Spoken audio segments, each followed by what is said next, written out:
दर्शकवृन्द, आज हामी गायक पशुपति शर्माको सङ्घर्ष, बाल्यकाल सँगै उनको कलाकारिता क्षेत्रको विषयमा विशेष चर्चा गर्दैछौँ। पुरा भिडियो हेरेर साथ दिनुहोला।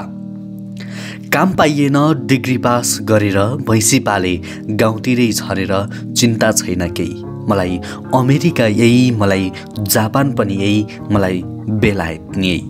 गायक पशुपति शर्मा साङ्गीतिक कार्यक्रमको सिलसिलामा कतार पुगेका थिए। उनले देखे त्यहाँ आफ्ना उमेरका साथीहरू चर्को घाममा काम गरिरहेका थिए। रोगी बुवाआमा, कलकलाउँदो लालाबाला, वैशालु श्रीमतीसँग बिछोडिएर पराई भूमिमा कष्ट खेपिरहेका छन्। यसरी दिनरात जोतिएर उनीहरूले कति आर्जन गर्दा हुन्? पशुपतिलाई जिज्ञासा जाग्यो। पसिना चुहाइरहेका नेपाली दाजुभाइले जवाफ फर्काए, महिनाको त्यस्तै 20-25 हजार। पशुपति खिन्न भए। चर्को घाममा रापिएका नेपाली दाजुभाइको दुःखले उनलाई बिथोलिरह्यो। मनको उकुस मुकुसलाई उनले गीत मार्फत अभिव्यक्त गर्न चाहे। वैदेशिक रोजगारीको यो निर्मम पाटोलाई उनले बिरही भाकाको गीतमा पोख्ने योजना बनाए। तर नेपाल फर्किएपछि उनले ठट्यौली शैलीको तर सन्देशमूलक गीत बनाउने तयारी गरे। अन्तत तयार भयो। बुढा पनि छन् कुरा बुझ्दिने, ठुला भैँसी पाल्या छन् दुध दिने, मलाई बहराइन पनि यही, मलाई इजरायल पनि यही। अहिले कति युवा आफ्नै बाँझो खेत जोतिरहेका छन्, नयाँ नयाँ इलम गरिरहेका छन्, गाउँघरमै बसेर मनोज्ञ आर्जन गरिरहेका छन्। जब यी उद्यमशील युवाहरूको प्रसङ्ग आउँछ, धेरैको मुखले स्वस्फूर्त यही गीत गुनगुनाउँछ, मलाई अमेरिका पनि यही, मलाई जापान पनि यही। कार्यक्रमका लागि उनी देश विदेश पुगिरहेका हुन्छन्। जहाँ पुग्छन् मुलुकको दुरावस्थाबारे दुखेसो मात्र सुन्छन्। सबैले भनिरहेका हुन्छन् देश बर्बाद भयो, गरी खान नदिने भए, बेथिति, महँगी, भ्रष्टाचार भन्दा केही छैन। नेताहरू सबै दलाल जस्ता मात्र भए, लुट्छन् मात्र। जे कुरामा पनि लुटै लुट मच्चाएका छन्। समाजमा व्याप्त यस्तै गुनासाहरूको उनको पनि पारो तातियो। आखिर उनले गीत लेखे, लुट्न सके लुट कान्छा, लुट्न सके लुट, अरू देशमा पाइन्न, नेपालमा यो छुट। यी दुई गीत काफी छन् पशुपति शर्मालाई चिनाउन। यी स्याङ्जाली छिटोले लोकगीतमा आफ्नो बेग्लै साम्राज्य बनाएका छन्। समाजमा भित्री तहसम्म छिचोलेर गीत सिर्जना गर्छन्। गीतका शब्द र भाकाले दर्शक श्रोताको हृदय स्पर्श गर्छ। त्यसैले उनी सर्वत्र छाएका छन्। यद्यपि पशुपति शर्मा उत्तिकै शान्त छन्, सौम्य छन्। उनी सरल जीवन रुचाउँछन्। हिजो सङ्घर्षका दिनमा जस्तो थिए, आज उनको स्वभाव खानपान उस्तै छ। पशुपति श्रीमती, एक छोरी र एक छोराका साथ काठमाडौँमा बस्छन्। उनका दौतरीहरू सुनाउँछन्, फिटिकै घमण्ड र दम्ब नभएको मान्छे हो।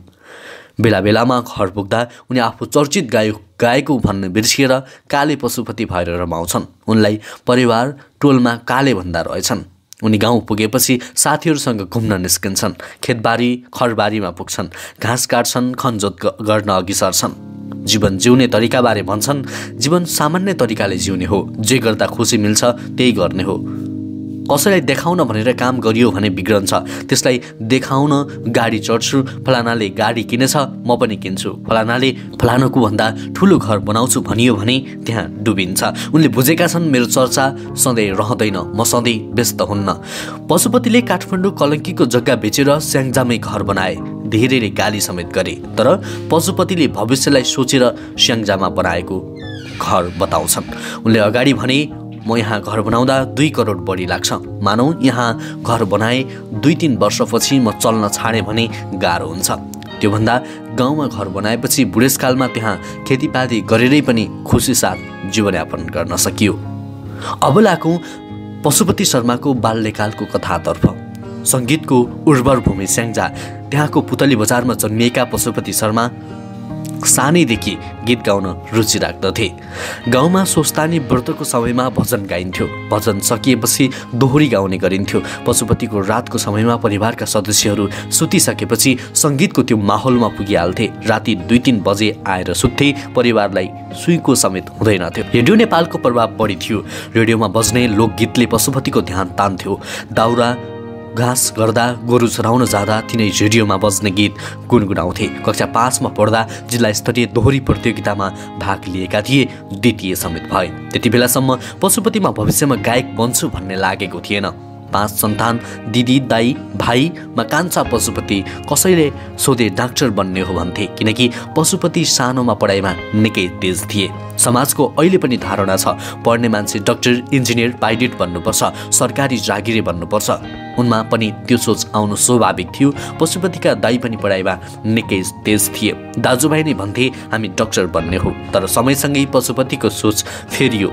कक्षा 7 मा पढ्दै गर्दा पशुपतिमा डाक्टर होइन गायक बन्ने सपना अतिरिक्त चाहना पलाउन थाल्यो। पशुपतिका कान्छा मामा रेडियो नेपाल क्षेत्रीय प्रसारण केन्द्र पोखरामा कार्यरत थिए। पशुपति बेला मौकामा मामासँग रेडियो नेपाल पुग्थे। त्यहाँ गायक पुरुषोत्तम नेउपाने पनि कार्यरत थिए। रेडियोतिर जान पाइने, कलाकार देख्न पाइने भएकाले पशुपतिलाई गायक बन्ने चाहना बढ्दै गयो।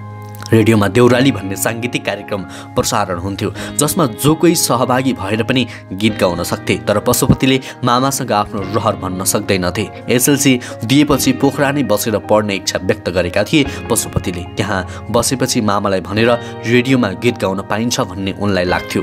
तर परिवारको इच्छा थियो छोरोलाई डाक्टर बनाउने, कान्छोलाई इन्जिनियर वा सरकारी जागिरे बनाउने।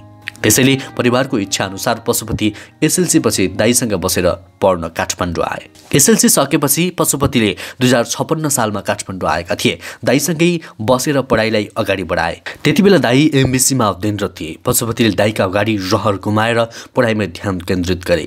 2 वर्षपछि दाइ एमबीबीएसमा नाम निकालेर काठमाडौँ बाहिर गए। पशुपतिलाई लाग्यो अब म त एक्लै भएँ, अब गायक बन्न कसले रोक्छ। पशुपति +2 सकेर बसेका थिए। एक दिन गोङ्गबु गलको पाखामा एक्लै हिँडिरहेका थिए। सङ्गीतको आवाज कानैमा ठोकियो, सारेगमप।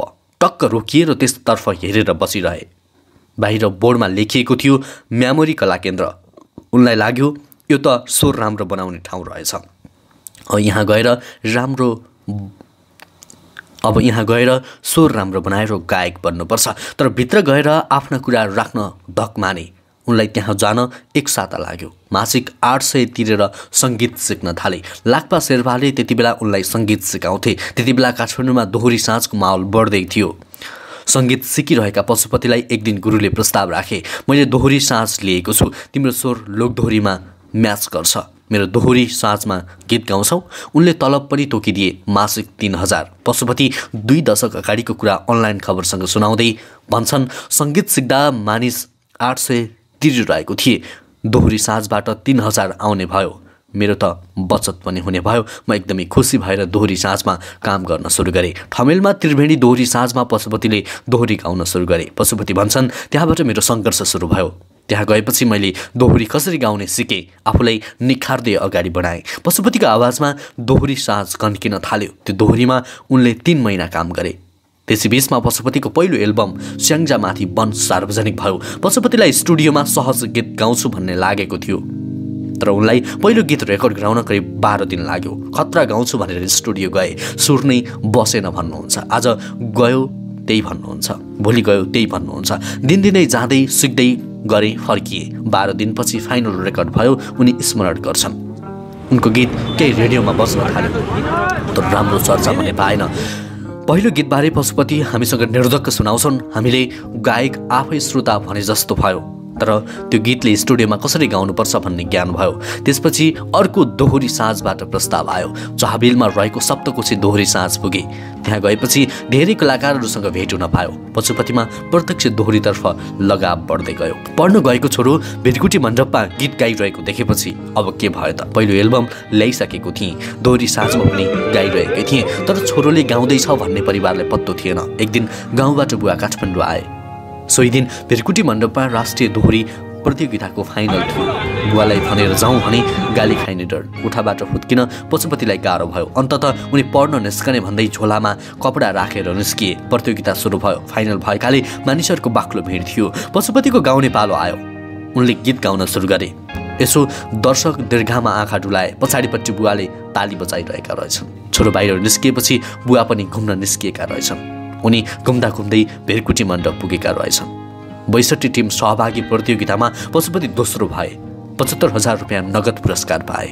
पुरस्कार त पाए तर पशुपतिमा डर थियो अब बुवाले के भन्नुहोला भनेर।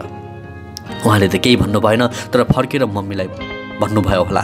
त्यसपछि दाइ मम्मीले यो बिग्रने भयो, गीत नगाइदिए हुन्थ्यो, पढाइमै केन्द्रित भए हुन्थ्यो, पढ्न थाल्नुभयो पशुपति भन्छन्। तर पशुपति परिवारको कुरा सुनेनन्। नगरकोट दोहोरी साँझ, ठमेल गाउँबेसी दोहोरी साँझ, गण्डकी दोहोरी साँझ लगायत थुप्रै दोहोरी साँझमा गए। पशुपति दोहोरी प्रतियोगिताहरूमा पनि निरन्तर भाग लिइरहे। लोकसेवाको परीक्षा पनि दिएका छन् पशुपतिले। यस विषयमा थप जानकारी सँगै पढेका साथीहरू पढाइमा अगाडि बढिसके। आफूभन्दा कम ब्याजका साथीहरूले भेट्टाइसके। पशुपतिलाई पिर पर्न थाल्यो। दोहोरी साँझ छाडे अनि स्नातक तेस्रो वर्षमा पढ्दै गरेका पशुपति पुनः पहिलो वर्षमा भर्ना भएर पढाइमा केन्द्रित हुन थाले। परिवारको इच्छा थियो छोराले सरकारी जागिर खाओस्। त्यही इच्छाको खातिर उनले लोकसेवाको तयारी गरे। परीक्षा दिए तर सफल भएनन्। सोही क्रममा उनका समकालीन साथीहरू रामजी खाँड, युवराज आचार्य, रमेश राज भट्टराई लगायतका गीतहरू टेलिभिजनमा बज्न थाले। उनीहरूका गीतले चर्चा कमाउँदै थिए। उनी आफू पछाडि परे जस्तो लाग्यो। उनलाई आफ्ना गीत टेलिभिजनमा हेर्ने चाहना बढ्यो। त्यसपछि पढाइमा असर नपर्ने गरी एउटा गीत गाउने सोच बनाए। प्रत्यक्ष दोहोरीमा माहिर पशुपतिले आफ्नै गीत तयार गरे। राधिका हमाल र आफूले गाए। तीजको गीत टलक्कै ऐना टल्कियो 2065 सालको कुरा थियो। यो गीतले राम्रो चर्चा पायो। पशुपतिलाई लाग्यो गीत सङ्गीतमा केही गर्न सक्छु कि। अर्को वर्ष तीजमा सबै लगानी हुने गरी आशिष म्युजिक प्रालीबाट अफर आयो एउटा गीत गराउन भनेर। लगानी आफूले गर्नु नपर्ने भएपछि पशुपतिले अर्को गीत बनाए। राधिका हमालसँगै गाए। अच्चमै राम्रो नाच्छे मोरीले भिडियोसहित यो गीत पनि सार्वजनिक भयो। यो गीतले पनि राम्रो चर्चा पायो। फेरि आशिष म्युजिकबाट बल्लफो पिर पर्न थाल्यो बोलको गीत सार्वजनिक भयो। त्यो गीत पनि चल्यो। क्रमशः अर्को गीत लडक्कै लड्क्यो रातो साडी भुइँमा चल्यो। अब त चाहिने जो मेरै पाली हो जस्ता गीतका धेरै गीतहरू चल्न थाले। लगातार तीज गीत चलेपछि पशुपतिको अगाडि एउटा ट्याग लाग्यो। त्यो के भने तीजे गायक। अब पशुपतिलाई त्यो ट्याग मेटाउनु थियो। त्यसैले तीजबाट बाहिर हट्न क्याम्पस पढ्न आउने एउटा आत्मा छ गीत ल्याए। यी दुवै गीतले राम्रो चर्चा पाए। मेला महोत्सव स्टेज कार्यक्रमहरूमा उनको माग हुन थाल्यो। पशुपति सम्झछन् फाटोफुट्टो कार्यक्रममा हिँडिरहेको थिएँ। क्याम्पस पढ्न आउने आएपछि धेरै ठाउँबाट बोलाउन थाल्नुभयो। पशुपतिले साङ्गीतिक माहौलमा रमाइरहेका थिए। सफलता पनि पाउँदै थिए। तर ठुलो छोराले एमजी पढिसकेका थिए। कान्छो छोरा गीत सङ्गीतमा लागेर बिग्रियो भन्ने परिवारको चिन्ता यथावत नै थियो। गायनमा लागेर भविष्य सुनिश्चित हुँदैन भन्ने परिवारलाई लाग्थ्यो। परिवारको इच्छा विपरीत गीत सङ्गीतमा लागेका कारण पशुपति घरमा लामो समयको अन्तरमा जान्थे। भनौँ दसैँमा उनलाई लाग्थ्यो कि त्यति घर जान नपरे हुन्थ्यो, किनकि घर भएपछि गुनासो सुन्नु पर्थ्यो। घर जाँदा ठुलो डाक्टर बन्यो, सानो बिग्रने भयो भन्ने गुनासोले पशुपतिले धेरै पछिसम्म सुनिरहनु पर्थ्यो। घर गएका पशुपति साँझ खाना खाँदा बस्दा आमाले सुनाउँथिन्, फलानाको छोराले खरिदारमा नाम निकालेछ, फलानाको छोराले सुब्बामा नाम निकालेछ। पशुपति भन्छन् त्यो भनेको तैँले पनि खरिदार सुब्बामा नाम निकाल्नुपर्छ भन्नुभएको थियो, तर म गायनमा डुबिसकेको थिएँ। 2067 सालमा पशुपतिले विवाह गरे पर्वतकी रेखा पौडेलसँग। विवाह उनी आफैले घरमा केटी खोज्न लगाएर गरेका रहेछन्। हामीसँग सुनाए समयकालीन साथीहरूले विवाह गरिसकेका थिए। सबैले विवाह गरेर मम्मी विवाह गरेपछि थप जिम्मेवारी भइन्छ, अब विवाह गर्छु, केटी खोज्नुहोस् भनेर मम्मीलाई भने। विवाहपछि श्रीमतीको साथले साङ्गीतिक यात्रा सहज भएको पशुपतिले सुनाए। 2070 सालमा सार्वजनिक मलाई अमेरिका यही बोलको गीतले नेपालीलाई छुट्टै चर्चा दिलायो। विदेशमा होइन स्वदेशमै श्रम र सिपको प्रयोग गरौँ भन्ने आशय रहेको उक्त गीतलाई स्वदेश तथा विदेशमा बस्ने श्रोता दर्शकले निकै रुचाए। यो गीत मार्फत पशुपतिले पुरस्कार समेत पाए।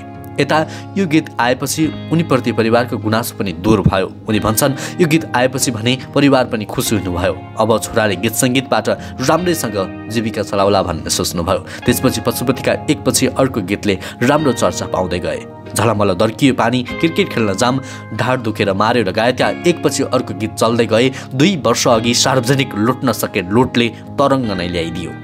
त्यसपछि यो गीत पनि राम्रै चले। हालसम्म आउँदा पशुपतिले 200 बढी गीतमा स्वर दिइसकेका छन्। तीमध्ये दर्जनौं गीतले श्रोता दर्शकको मन समेत जितेका छन्। उनले अरूका गीत भने कमै मात्रामा गाएर अहिले पनि कमै गाउँछन्। उनी भन्छन् राजनीतिक ट्याग लगाउँदा चित्त दुख्छ। लुट्न सके लुटले छुट्टै हलचल मचाइदियो। छोटो समयमै भाइरल भयो। धेरैले यथार्थता बोकेको गीत गाए भनेर तारिफ गरे, केहीले गीतको विरोध समेत गरे। सोही कारण पशुपतिले यो गीतमा युट्युबमा प्राइभेट गराए। उनले भने गीत धेरैले रुचाउनु भयो, तर केहीले विरोध गरेपछि किन नराम्रो, किन विवादमा आउनु भनेर प्राइभेट गराए। उनका अनुसार गीत आइसकेपछि कतिपयले आफूलाई फलानु पार्टीको कलाकार भने बहिष्कारसम्मका कुराहरू आए। यसमा आफूलाई निकै चित्त दुखेको पनि पशुपतिले सुनाए। उनले भने, मैले अहिलेसम्म कुनै पार्टीको झन्डा बोकेको छैन, योभन्दा अगाडि बरु देशले जित्नुपर्छ भन्ने गीत ल्याएको थिएँ। यस्ता कुराहरू आउँदा निकै चित्त दुख्थ्यो, तर धेरैले गीत डाउनलोड गरेर अपलोड गरिसकेका थिए। अहिले पनि युट्युबमा त्यो गीत भेटिन्छ। यो गीत यथार्थ हो, सबैले सुन्न पाउनुपर्छ भन्ने थियो। सबैले सुन्नुभयो। अहिले पनि म गएका कार्यक्रमहरूमा यी गीत गाउन भन्नुहुन्छ। पशुपतिले विगतमा यो गीतको विरोध गर्नेहरूलाई अहिले लाज लागेको हुनुपर्छ, किन विरोध गर्छौ भनेर। उनले राजनीतिलाई आफूले गहिराईबाट नबुझेको बताउँछन्। मात्र देशमा सुशासन कायम हुनुपर्छ, विसङ्गति व्याप्त हुनुहुँदैन भन्ने आफूलाई लाग्ने उनी बताउँछन्। देशमा भइरहेको विसङ्गतिलाई व्यङ्ग्य गरोस् भन्ने ध्येयले लुट्न सके लुट गीत बनाएको पशुपतिले बताए। उनी देशको राजनीति, नेता र विकाससँग सन्तुष्ट छैनन्। नेताहरू जनतालाई आश्वासन दिइरहेका छन्, त्यसैले जनतामा नेताहरूप्रति वितृष्णा जागेको छ। एउटा आफ्नै घटना जोडे। एक दिन घर बाहिर रहेका उनले साँझ घर फर्किँदा छोरीलाई आइसक्रिम ल्याइदिन्छु भनेका थिए, तर उनी आइसक्रिम बिर्सिएर घर फर्किए। छोरी रिसाइन्। त्योभन्दा बढी फिर पशुपतिलाई पर्यो। उनी रातभर निदाउन सकेनन्। त्यति सानो आश्वासन दिएर पुरा नगर्दा त यति पीर पर्छ भने नेताले त जनतालाई दिनदिनै ठुला ठुला आश्वासन बाँडेका छन्। उनीहरूलाई कहिले चिन्ता बढ्ला। पशुपति भन्छन्, नेताप्रति जनताको कति वितृष्णा होला सहजै अनुमान गर्न सकिन्छ। पशुपति विगतदेखि आफूले फरक प्याटर्न अगालेको बताउँछन्। अरूले भन्दा गर्दा आफूलाई श्रोता दर्शकले रुचाएको उनको भनाइ छ। उनले सन्देशमूलक र कमेडी शैलीका गीतहरू गाउँदै आएका छन्। आफै रचना गर्छन्, आफै सङ्गीत पर्छन्, भिडियोमा समेत आफैले अभिनय गर्छन्। अरूभन्दा फरक शैलीका गीत पढ्नुको पछाडि केही कारणहरू छन्।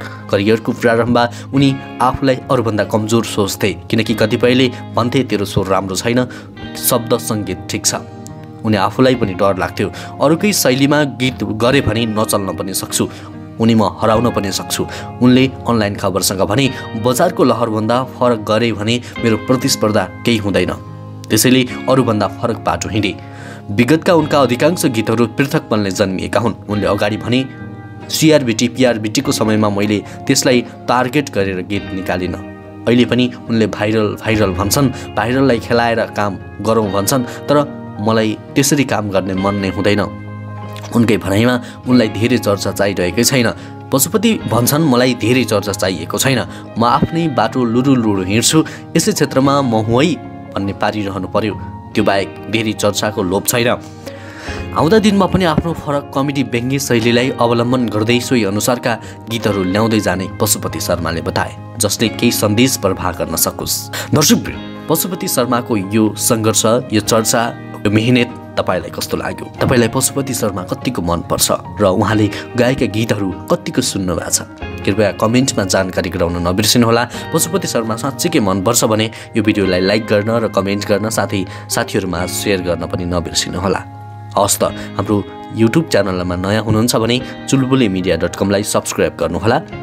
हवस् त, यहाँको माझबाट म सन्तोष कठायत उजेलिन्छु। नमस्कार।